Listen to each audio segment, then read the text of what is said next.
Halo, Assalamualaikum semua. Selamat sejahtera. Dah lama hari ni kita tak buat video tentang pertanian sebab PKPB. So, ada perkara lain yang perlu diselesaikan. Okey, hari ni saya nak buat sedikit kajian ataupun mungkin pemerhatian. Mungkin kajian dan pemerhatian saya ni berbeza sikit dengan petani-petani di luar sana. Okey, hari ni saya nak tunjukkan, bukan nak tunjukkan lah, saya rasa saya nak buat pemerhatian sedikit sebab saya ada tuai bayam yang agak terlambat sikit saya nak tuai, dan so pada hari ni dah alang-alang bayam ni pun dah terlambat sikit saya nak tuai, macam dah agak tua sedikit, masih lagi boleh dimakan, jangan membazir.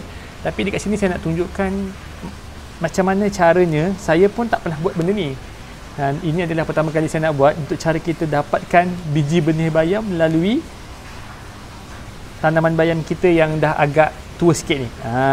Saya pun tak berapa pasti, tapi mungkin kat luar sana kita boleh lihat di antara tunas-tunas daun ni, kalau kita boleh tengok ni, mungkin di sini kita boleh dapatkan biji benih bayam. Kita cuba try ya. Ni, ni bayam kita. Okey, tak apalah, saya cari yang lagi paling tua lah, yang lagi banyak bunga je tu. Ni mana paling panjang ni kot. Ni. Ni contoh ni dia punya bunga. Ni dia punya bunga. Kita patahkan sikit daun dia bagi mudah lihat ke ni. Ni bunganya, kita panggil bunga lah ya. So kita cuba try. Adakah benih bayam ada kat dalam ni? Oh, itu ke? Saya pun tak berapa pasti, tak pernah saya buat lagi. Ni ke? Adakah, nampak tak yang warna hitam kecil ni? Alamak, tak cantik pula. Tu nampak tak? Hitam tu, adakah itu biji benih bayam? Dan sebab saya akan try tanam biji benih bayam ni dalam polybag ataupun saya akan semai dekat tempat hidroponik, sama ada dia bercambah atau tak. So ni nampak jelas seakan-akan macam kumbang sikit. Okey, so yang ni kita dah dapat satu.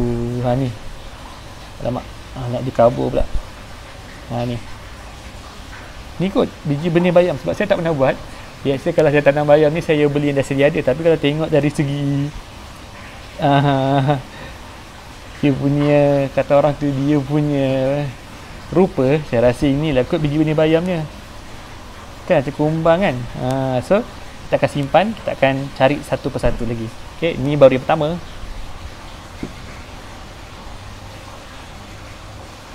Mak terbang pula. Susah nak cari ni.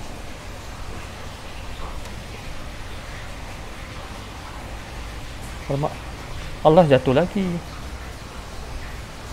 So saya rasa dia kena buat dekat tempat yang, kalau buat kat jari susah kot. Macam ni kan. Belum tentu ada. Tengok. Belum tentu ada. Saya tak tahu sama ada biji benihnya ni kita boleh terus tanam ataupun kita kena keringkan dahulu selama seminggu ke, lepas tu kita simpan kat peti sejuk dulu ke. Tu saya tak pasti. Kita boleh buat kajian lah. Ni, ya Allah. Ni ni yang ketiga, tapi lagi dua lagi dah hilang lah, terbang lah. So saya akan simpan, saya akan kumpul ya. Kita cari lagi. Benda ni mungkin mengambil masa yang agak lama. Kalau dekat luar sana tu yang mungkin dia orang jual tu, mungkin dia orang tunggu sampai kering, lepas tu mungkin dia orang menggunakan teknologi dia orang kot untuk mengasingkan biji benih bayam ni. Kalau buat manual ni mungkin susah, tapi kita tahulah juga kan sikit-sikit.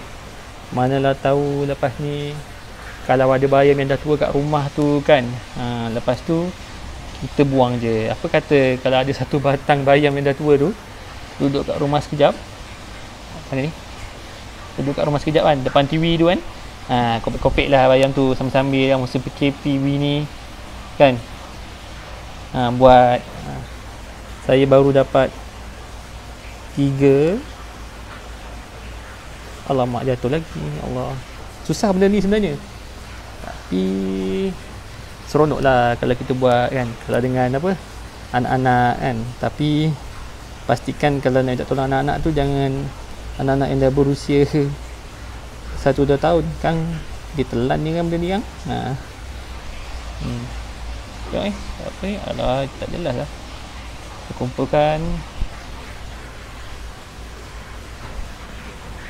Susah juga benda lah ni. Kalau orang zaman dahulu mungkin macam ni kot, ataupun mungkin setengah bayam ni mungkin saya rasa bila bayam tu dah tua, patutlah bayam banyak banyak membiak, senang membiak. Mungkin satu lagi melalui penyebaran angin. Dulu kita belajar kan, masa belajar sains ke, belajar sains pertanian ke kan, antara faktor-faktor kata orang tu, faktor-faktor pertumbuhan macam tu lah kot. Antaranya burung kan, burung mungkin makan daunnya terlepas bijinya, macam tu lah kot. Lepas tu daripada penyebaran angin dah lama tak dengar perkataan penyebaran angin tu. Masa sekolah menengah ke sekolah rendah tak ingat lah. Sebab tu dia senang membiak. Dia dah mungkin bayam ni dah tua, lepas tu tersebar melalui penyebaran angin. Sekejap ni kan, ni yang hitam 2 nampak tak?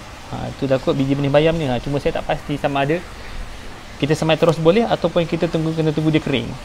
Tapi kita akan buat pemerhatian lah. Hari ni kita buat satu, kita keringkan dulu. Satu lagi kita cuba try terus tanam, sama ada dia boleh membiak ataupun tak. Okey.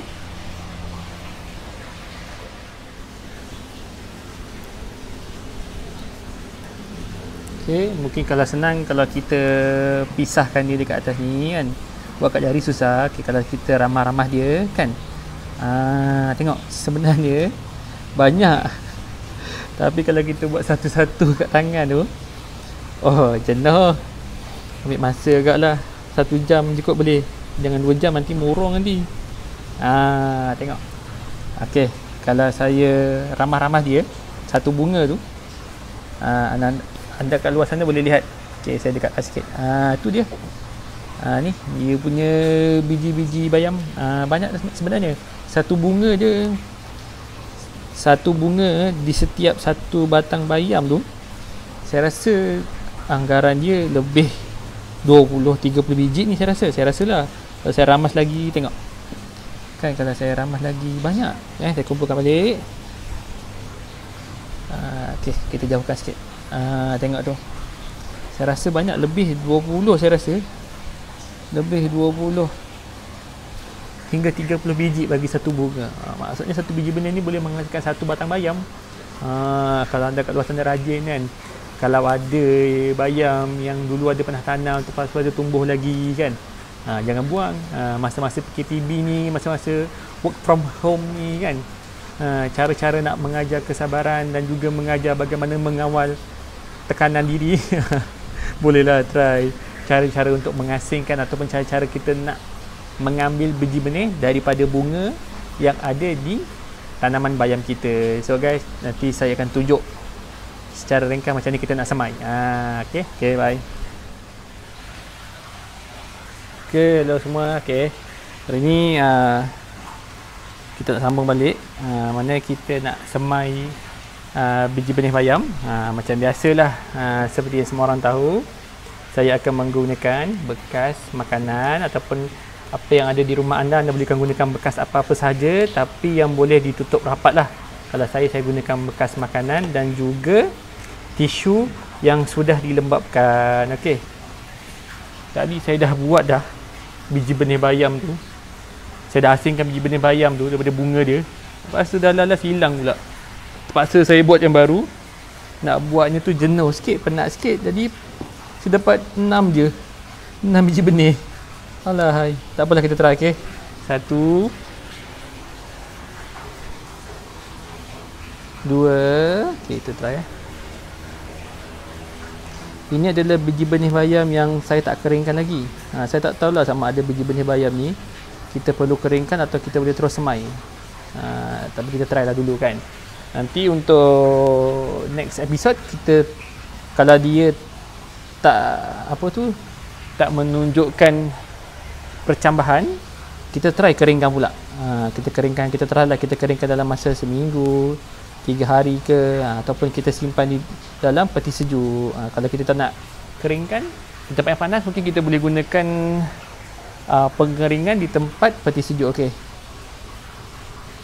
anda semua lihat saya sempat buat 6 biji je, saya ambil pada bunga dia, sebab yang tadi saya buat banyak-banyak tu saya dah simpan dalam tisu dah. Saya dah simpan, tak tahu hilang entah ke mana. Tak tahu dia ambil orang ke, dia tiup angin ke, ataupun dia orang ingat tisu tu sampah ke apa ke, hilang dah. Nak buat lagi penat pula sebab nak mengopek-ngopeknya. Jadi ini adalah biji benih bayam yang kita dapat daripada pokok ataupun tanaman bayam kita yang dah tua tu. Dan di sini kita kira 1, 2, 3, 4, 5, 6. Biasa ini adalah benih bayam yang mana kita terus ambil daripada tanaman bayam tu dan kita terus semai. Kita tak ada buat pengeringan, kita tak ada buat penyimpanan. Kita nak tengok sama ada biji benih bayam ni mampu atau tidak bercambah walaupun ianya tidak dikeringkan atau disimpan terlebih dahulu. Kalau ianya berjaya terus, maksudnya kalau ianya berjaya bercambah tanpa kita memerlukan proses pengeringan atau penyimpanan, bermakna tanaman bayam ni adalah satu tanaman yang mana menjimatkan masa lah. Kita tak perlu nak menunggu, nak menyimpan, nak mengeringkan. Kita terus ambil biji benihnya dan kita terus semai. Dan itu kita tidak tahu lagi sama ada ianya berjaya atau tak. Dan kita perlu tunggu dalam masa 3 ataupun 5 hari lagi sama ada ia bercambah atau tak. Okay guys, jangan lupa untuk tutup dan kita akan tengok hasilnya nanti. Okay guys, kamera dekat pula. Okay guys, jumpa lagi.